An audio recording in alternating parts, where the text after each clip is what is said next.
lying to you, saying nothing's going on, and it's her that he's cheating with. Yeah, betrayal is really a devastating thing. At the end of any marriage is very sad. At 60, Shania Twain finally spoke the words her fans waited decades to hear. 4 years, whispers followed her everywhere. People talked about the dark secrets from her childhood. They wondered about her mysterious health problems. They gossiped about her husband's shocking betrayal. But Shania stayed quiet. She smiled for the cameras and kept singing. Now everything has changed. In a recent interview, she confirmed what everyone suspected, but nobody dared to ask. The truth about her past is more disturbing than anyone imagined. Shania Twain was born on August 28, 1965 in Windsor, Ontario. Her birth name was Elin Regina Edwards. When she was just 2 years old, her parents split up. Her mother, Sharon, raised her and her sisters alone until she married Jerry Twain, an Ojibwe man who adopted the girls and gave Shania his last name. They all moved to a small mining town called Tymans. Life there was hard. The house was small, cold, and often had no electricity. Sometimes they didn't even have enough food to eat. Shania later said the family moved often, sometimes 3 times in 1 year, just to get away from unpaid bills. By 1968, when Shania was only 3, she was already singing songs at home. Her mother noticed her voice and pushed her into small talent shows. Even though they were poor, Sharon would drive her hundreds of miles just so she could sing. By the time she was 4, Shania could play simple songs on a toy guitar. The winters were freezing, sometimes dropping to -30 degrees. They survived on hunted moose, caught fish, and meals made of bread and mustard. In 1970, when she was 5, she won her first talent show prize, a ribbon, and $5. That same year, the family's money problems got worse. Jerry, her stepfather, had a terrible temper. He beat Sharon, sometimes in front of the children. At just 6 years old in 1971, Shania performed on a local radio station. While other kids played outside, she was singing in bars at night, trying to help her family earn money.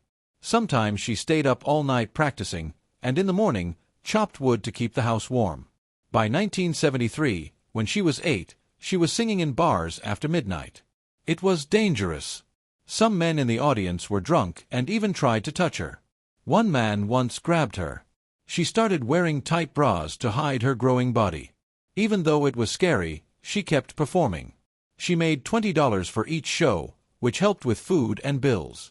By 1975, she had done more than 100 bar shows.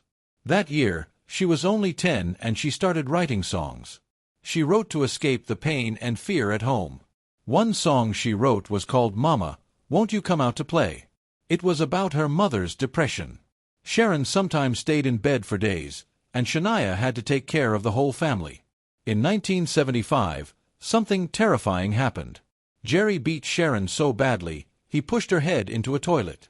Shania thought her mother was dead. She hit Jerry with a chair and he punched her in the face. She was only 10. That same year, Jerry started touching her in ways that were wrong.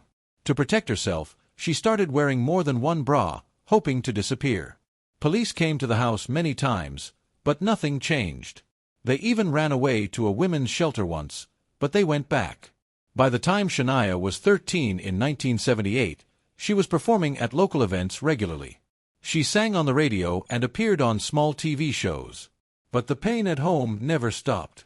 She often went to school hungry and was too ashamed to tell anyone. Her mom kept pushing her to be like Tanya Tucker, a famous young country star, even though it meant risking her safety. In November 1987, everything changed. Shania was 22 when her mother and Jerry were killed in a head-on crash with a logging truck. They were driving to a job site near Kappa Singh. Shania got the call from her sister. She was shocked and heartbroken. She had to leave her dreams behind and take care of her 3 younger siblings, Carrie Ann, Mark, and Daryl. She gave up everything to raise them. In 1988, she got a job singing at a resort in Huntsville called Deerhurst. It was a fancy place with big shows, and she performed in front of hundreds of people every night. She worked there for 5 years from 1988 to 1993. It was her first real job as a singer. She sang, danced, and acted while still being a full-time mother to her siblings. She put her music dreams on hold to keep them fed, clothed, and in school. In 1989, when she was 23, she finally moved to Nashville. She used her stepfather's last name and started calling herself Shania Twain. She signed with Mercury Records, but her demos were rejected at first. The Nashville crowd didn't like her mixing country with rock. She cleaned houses to pay for singing lessons and sometimes didn't even have a place to stay. Still, she kept trying. By 1991, a producer named Noro Wilson noticed her and helped her land her first album deal. But when her debut album came out in 1993, it didn't do well. It only sold 100,000 copies. She earned just $1 for each sale. She had no control over the songs, writing only one track herself. It wasn't her style. Critics liked her voice, but the album didn't feel true to who she was. That same year, in 1993, everything changed again. A famous rock producer named Robert John Mutt Lange heard her music and called her. He had worked with Def Leppard and AC/DC. He believed in her voice. They started working together and quickly fell in love. They got married in December that year, just 6 months after they met. Together, they created her breakthrough album. Shania Twain was 28 years old when she released an album that completely changed her life. On February 7, 1995, The Woman in Me came out and shocked the country music world. It didn't sound like anything Nashville was used to. It had a pop feel to it, and traditional fans weren't ready, but it worked. The album sold more than 12 million copies in the U.S. and was certified diamond by. Later that same year, Shania launched her first major tour across North America.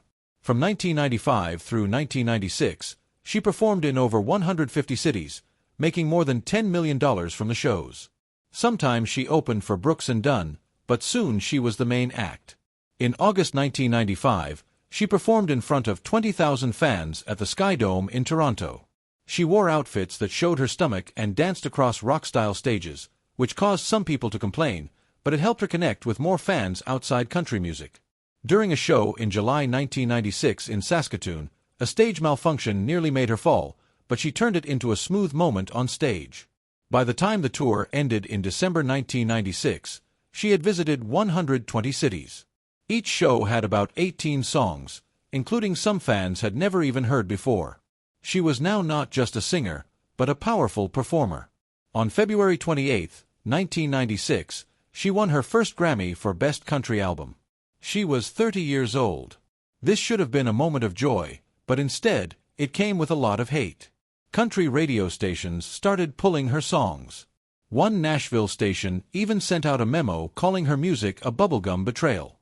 She even received death threats. Her sound was too pop for some people. But she didn't apologize. In a Rolling Stone interview in March 1996, she said her style wasn't about leaving country behind. It was about moving it forward. And she was right.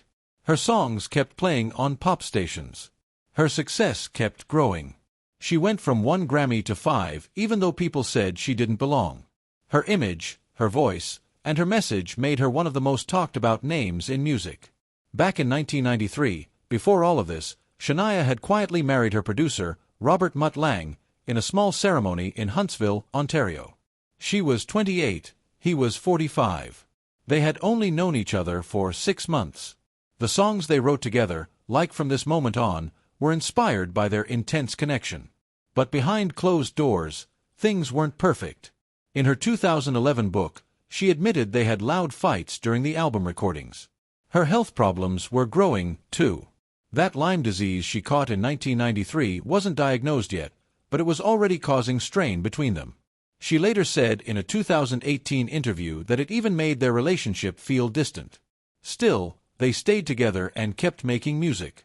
On November 4, 1997, Shania released Come On Over, and nothing in music would ever be the same.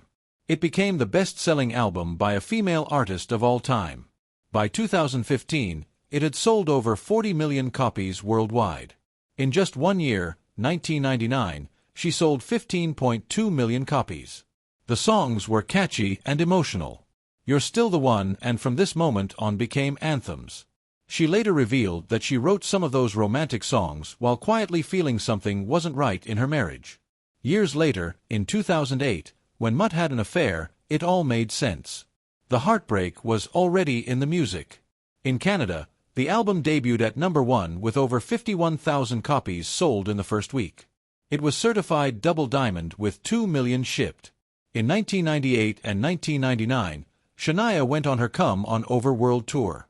It lasted from May 29, 1998 to December 5, 1999.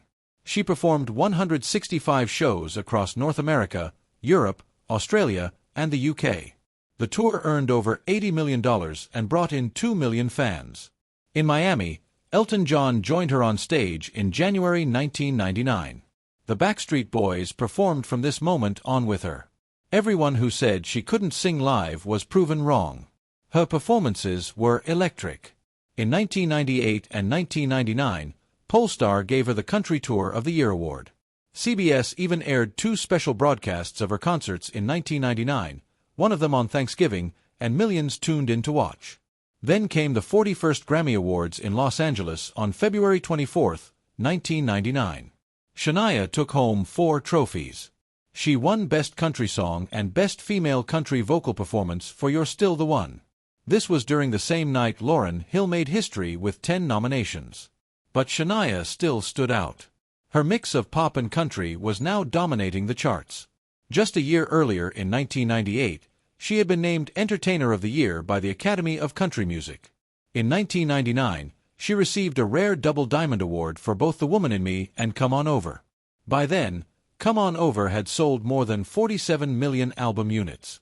On August 12, 2001, Shania gave birth to her son, Asia D'Angelo Lang, in Switzerland. She called him the center of her world. Even while she was recording songs for her next album, Up, she was learning how to be a mother. The love she poured into motherhood softened some of her songs. By 2002, she said EA was the reason she stayed grounded. She didn't want fame to affect how he grew up. She made birthday cakes, fed the dogs, and kept things simple despite all the wealth around her. On November 19, 2002, she released Up, an album that came in 3 versions. One had a country sound, one was pop, and one was international with a Bollywood feel. It was a bold idea, but it worked. The album sold over 20 million copies. In Canada, it went diamond quickly. I'm going to get. Shania Twain was 42 when her entire world collapsed in May 2008.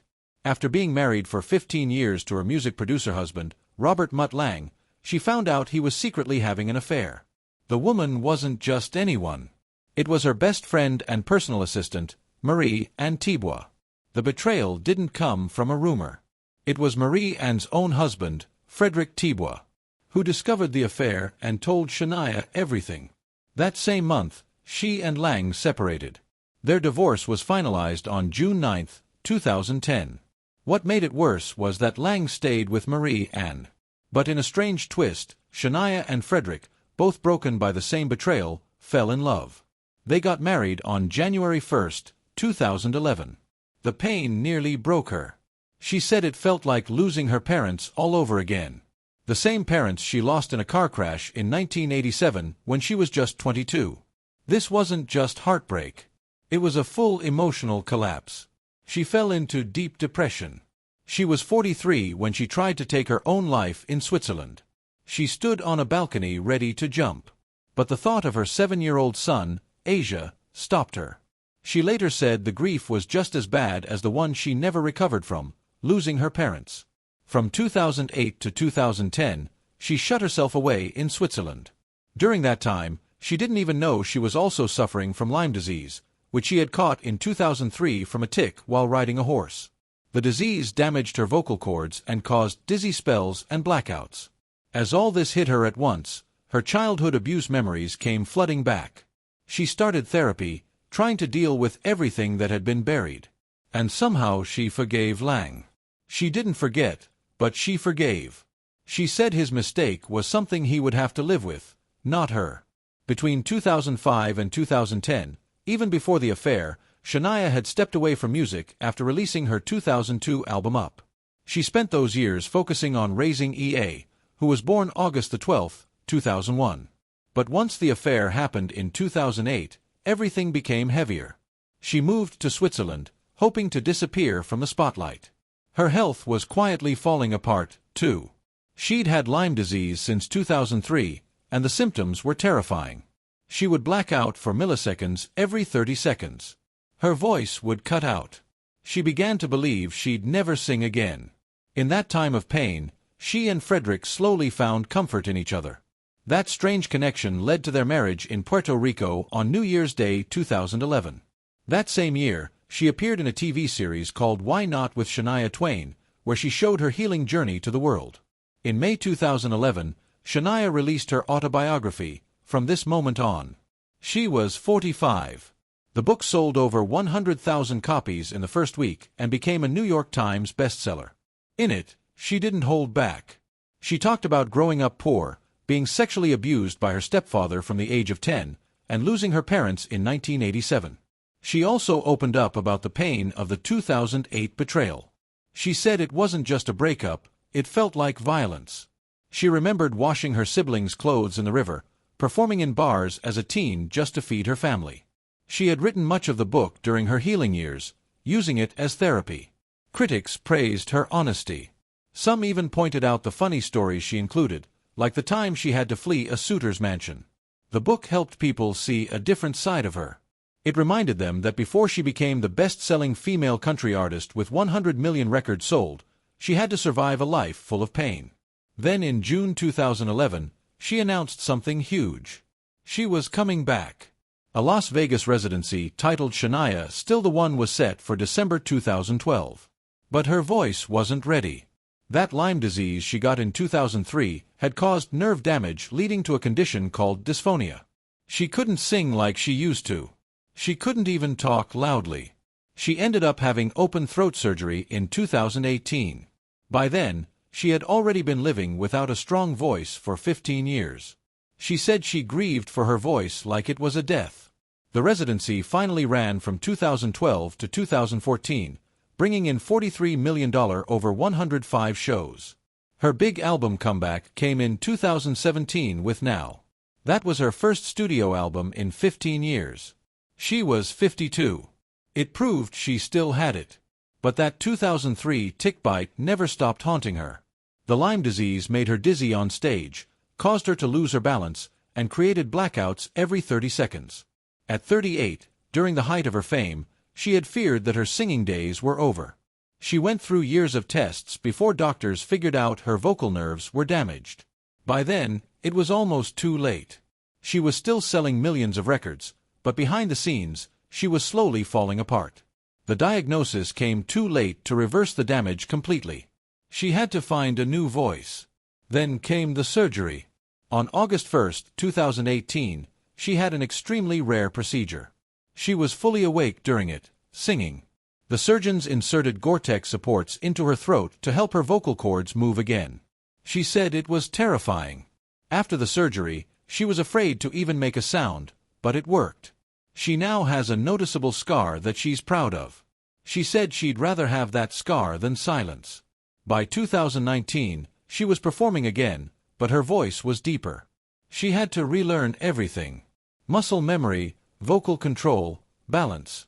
For 2 full years from 2018 to 2020, she went through intense vocal therapy. She couldn't sing loud. She couldn't hold notes. But slowly, it all came back. Then came the pandemic. In 2020, Shania was 55 when she caught COVID-19 and it nearly killed her. She developed pneumonia. Her lungs filled with fluid every single day. Because of her asthma, the situation was even worse. Her antibodies dropped to nearly zero. She flatlined. A special team had to airlift her for emergency treatment. For 12 days, she was on plasma therapy, barely hanging on. Doctors didn't tell her how close she was to needing a respirator. After surviving, she remembered a conversation with a minister who reminded her how precious fresh air was. That memory helped her write music again.